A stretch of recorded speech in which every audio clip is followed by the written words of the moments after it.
बच्चों तीन हमारे टॉपिक हैं जो क्लास 12 हिंदी में हमसे हर साल किसी ना किसी बोर्ड एग्जाम में पूछे जरूर जाते हैं। उसमें हमारे कुछ रस होते हैं, कुछ हमारे छंद होते हैं और कुछ अलंकार होते हैं। यानी कि रस, छंद और अलंकार, इनके बारे में आज के इस लेक्चर में हम लोग डिस्कस करने वाले हैं। ध्यान से समझना है क्योंकि आपको बोर्ड एग्जाम जाते समय आपके सारे टॉपिक पता होना चाहिए, क्योंकि ये बोर्ड एग्जाम में आपको सारे टॉपिक पूछे जाएंगे। जैसे बच्चों हमारा पहला टॉपिक, इसमें हम बात करेंगे रस के बारे में, कुछ रस पढ़ेंगे, फिर हम कुछ छंद पढ़ेंगे और फिर हम कुछ अलंकार पढ़ेंगे। तो सबसे पहले अगर हम बात करें जिस रस के बारे में बात करेंगे, वीर रस। वीर रस का परिभाषा क्या होता है, इसका स्थायी भाव क्या होता है और इसका एग्जाम्पल क्या होगा। तो बच्चों सबसे पहले अगर हम वीर रस की बात करें तो वीर रस आपको वीर यानी कि वीरता का प्रतीक होगा।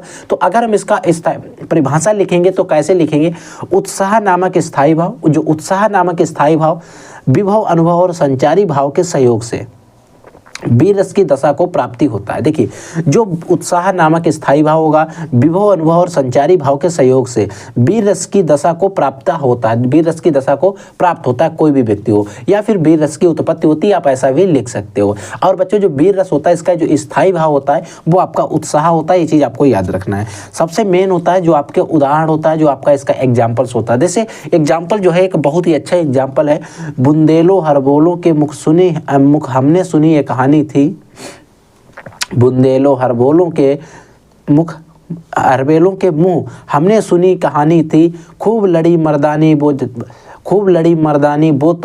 लड़ी मर्दानी वह तो झांसी वाली रानी थी। यानी कि हरबेलो बुंदेलो के मुंह हमने सुनी ये कहानी थी, खूब लड़ी मर्दानी वह तो झांसी वाली रानी थी।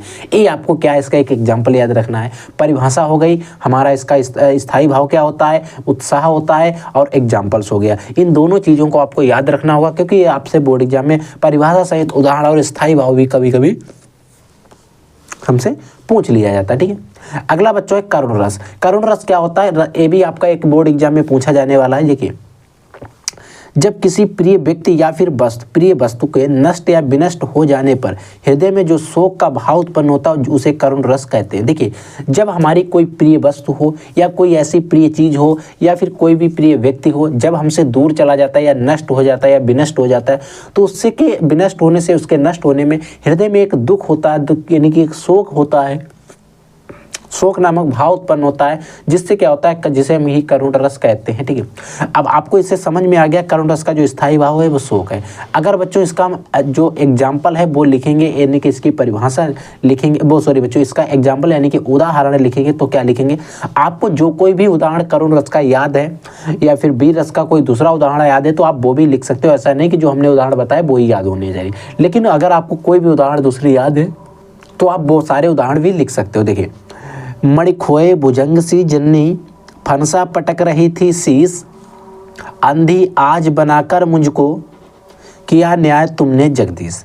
यानी कि मणि खोए भुजंग सी जननी, फनसा पटक रही थी शीश, अंधी आज बनाकर मुझको, किया न्याय तुमने जगदीश। तो ये है जो एक करुण रस का एक उदाहरण है, आप इसे भी याद रख सकते हो। ठीक, तो करुण रस में मैंने आपको दो टॉपिक बताए। ज़्यादातर बोर्ड एग्जाम में दो टॉपिक पूछे जाते हैं। अब हम बात करेंगे बच्चों अगला टॉपिक हमारा जो रहेगा उसमें हम बात करेंगे अलंकार को।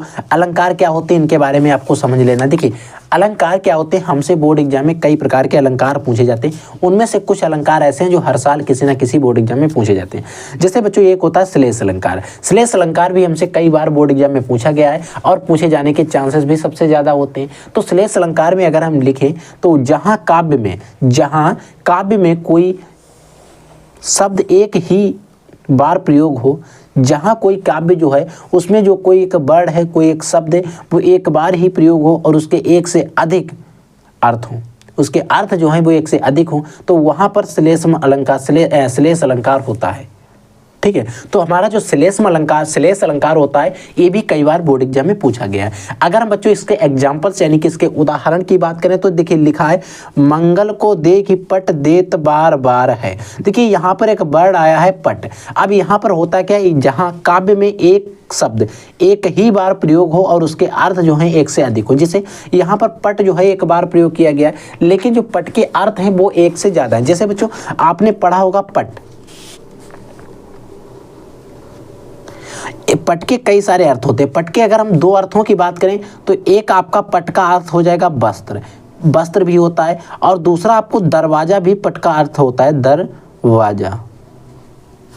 पट का अर्थ एक आपका दरवाजा भी होता है और वस्त्र भी होता है। तो पट के यहाँ पर दो अर्थ हैं, ठीक है। तो इसीलिए मंगल को दे कि पट देता बार बार, ठीक है, यानी कि वस्त्र देता बार बार या फिर दरवाजा देता बार बार, किवाड़ा खटकाता बार बार, ऐसा भी आप लिख सकते हैं, ठीक है। अब इस तरीके से श्लेषम अलंकार हो गया। अगला बच्चों है हमारा श्लेष अलंकार, उत्प्रेक्षा अलंकार। उत्प्रेक्षा अलंकार क्या होता है, ये भी हमारा बोर्ड एग्जाम में कई बार पूछा गया है और आपके बोर्ड एग्जाम में पूछे जाने के चांसेस भी सबसे ज्यादा है।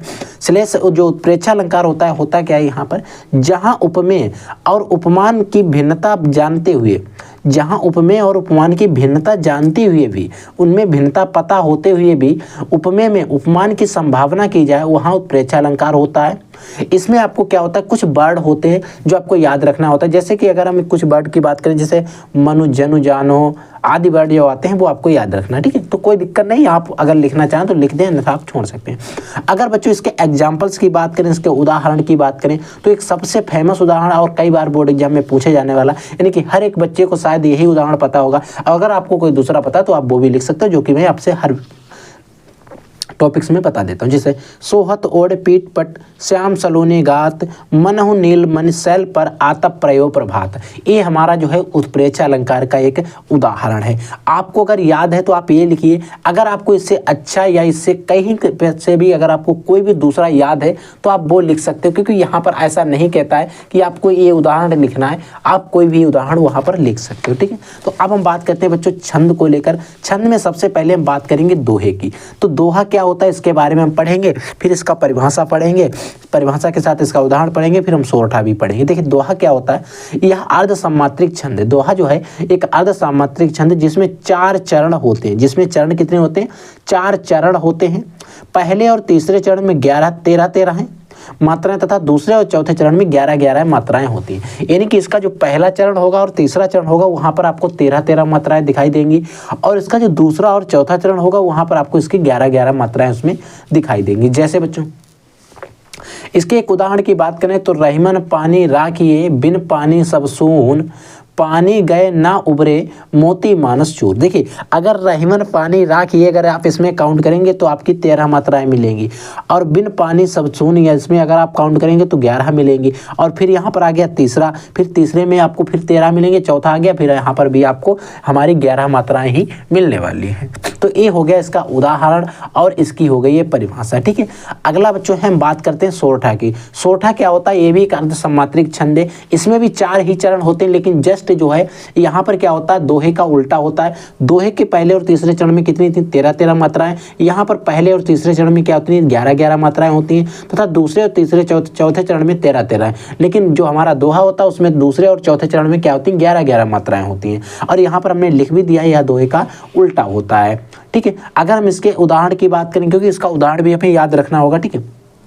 उदाहरण क्या होता है, सुनत सुमंगल बैन मनु प्रमोद तन पुलक भर, शरद सरोरुह नयन तुलसी भरे स्नेह जल। ये है जो आपका इसका एक उदाहरण है।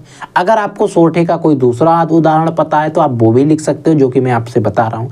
तो इस तरीके से मैंने आपको तीनों टॉपिक बता दिए, रस भी बता दिए, छंद भी और अलंकार भी बता दिए, और इनके सभी के 2-2 मैंने अच्छे से समझा भी दिए, जो कि बोर्ड एग्जाम में हर साल आते रहते हैं, ठीक है। तो आप इन दोनों को, अगर आपके बोर्ड एग्जाम में आते हैं इनमें से कोई टॉपिक, तो आप लिख कर आइएगा, क्योंकि ये तीनों टॉपिक आपके बोर्ड एग्जाम में 6 नंबर में आएंगे, ठीक है बच्चों। तो आप लोगों के मन में अगर कोई डाउट है, कोई भी क्वेश्चन है, तो वीडियो के कमेंट सेक्शन में कमेंट करके हमसे पूछेगा, ठीक है बच्चों। तो आप लोग पढ़ते रहिए, आगे बढ़ते रहिए। I will take next class. तब तक के लिए जय हिंद, वंदे मातरम।